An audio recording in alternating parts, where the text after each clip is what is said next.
হাতে অ্যাওয়ার্ড, কালকে দেখা যাচ্ছে জায়গাটা কোথায় সেটা টাইটেল হয়ে গেল, যে মানে শিরোনাম হয়ে গেল থাইল্যান্ডের হোটেলে।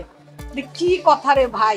পুরস্কারটা আমার কাছে খুব বিশেষ, কারণ এটা আমার ভাইরা আমাকে এই পুরস্কারটা দিয়েছে, এই সম্মানটা জানিয়েছে। 20 বছর যাবত এখানে কাজ করছি, আজকে এখানে দাঁড়িয়ে কথা বলছি। এর পেছনে কিন্তু আপনাদের বিশাল একটা ভূমিকা আছে। আমরা যারা শিল্পী, অভিনয় কর্মী, সঙ্গীত শিল্পী, নৃত্যশিল্পী বা যে মাধ্যমেই কাজ করি না কেন, আমাদের সেই কাজটা দর্শকদের কাছে পৌঁছানোর প্রধান সেতু হচ্ছে গণমাধ্যম। সাংবাদিক ভাই বোনেরা, পত্রিকা, এখন মানে গণমাধ্যম, টেলিভিশন। তো আমার ভীষণ রকম চাওয়া, সবসময় আমি এই কথাটা বলি যে আমাদের কাজগুলো যাতে দর্শকদের কাছে ঠিকমতো পৌঁছায়, সেই মানে গুরু দায়িত্বটা কিন্তু আপনাদের। কালকে ভাগ্য ভালো যে মানে রোমান আমার সাথে ছিল, নইলে তো আমি ঘটনাটা কি মানে হাতে অ্যাওয়ার্ড, কালকে দেখা যাচ্ছে জায়গাটা কোথায় সেটা টাইটেল হয়ে গেল, যে মানে শিরোনাম হয়ে গেল থাইল্যান্ডের হোটেলে। কি কথা রে ভাই! আমার কিছু বলার নাই, তোমরাই ভাবো, তোমরাই চিন্তা করো কি করবা, আমার কিছু বলার নাই। এত বড় একটা মানে সাংবাদিকতা বা বিনোদন সাংবাদিক হিসেবে যারা কাজ করছেন, অনেকে ভীষণ দায়িত্বের সাথে দীর্ঘদিন থেকে ভীষণ পেশাদারিত্বের সাথে কাজ করছেন।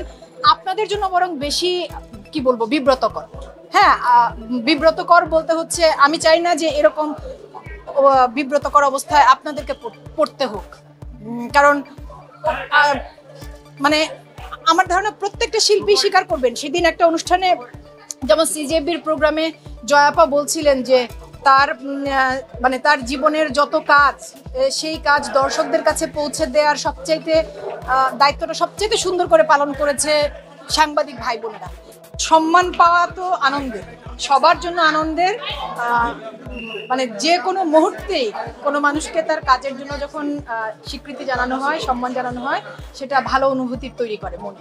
তবে আজকের এই পুরস্কারটা আমার কাছে খুবই বিশেষ, খুব বিশেষ এই জন্য যে মেকআপ আর্টিস্ট অ্যাসোসিয়েশনের 30 বছর, এবং আমি যখন আজকে গাড়ি থেকে নামছিলাম, যে মেকআপ আর্টিস্টরা দৌড়ে আমাকে উপরে নিয়ে যাবার জন্য এসেছে, ওরা আসলে ওদের প্রত্যেককে আমি পিচ্চি দেখেছি।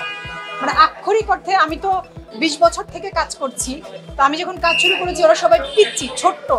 তো এবং উপরে যাবার পর আমি উপরেও বলছিলাম মনিরের কথা, যে মনিরের সাথে আমার প্রথম কাজ হয়েছিল আলফিয়া আহমেদের একটা নাটকের নাম ছিল আড্ডা। অপূর্ব, আমি, সজল ভাই, শিমু আপা আমরা অভিনয় করেছিলাম দীর্ঘদিন, মানে প্রায় 1.5-2 বছর শুটিং করেছি। তো আমার সেই পিচ্চি পাচ্চি ভাইরা, ওরা সবাই এত বড় হয়ে গেছে, এত সুন্দর আয়োজন করেছে, এত বড় আয়োজন করছে, এবং আমাদেরকে শিল্পীদেরকে এভাবে এনে সম্মানিত করছে। আমার আনন্দে, ভালোবাসায় আমার মনটা ভরে গেছে। 20 বছর যাবত এখানে কাজ করছি, আজকে এখানে দাঁড়িয়ে কথা বলছি। এর পেছনে কিন্তু আপনাদের বিশাল একটা ভূমিকা আছে, এবং সেই ভূমিকাটা আমি সবসময় স্বীকার করি, মানি, এবং ভালোবাসার সাথে আপনাদের প্রতি আমার কৃতজ্ঞতা থাকে।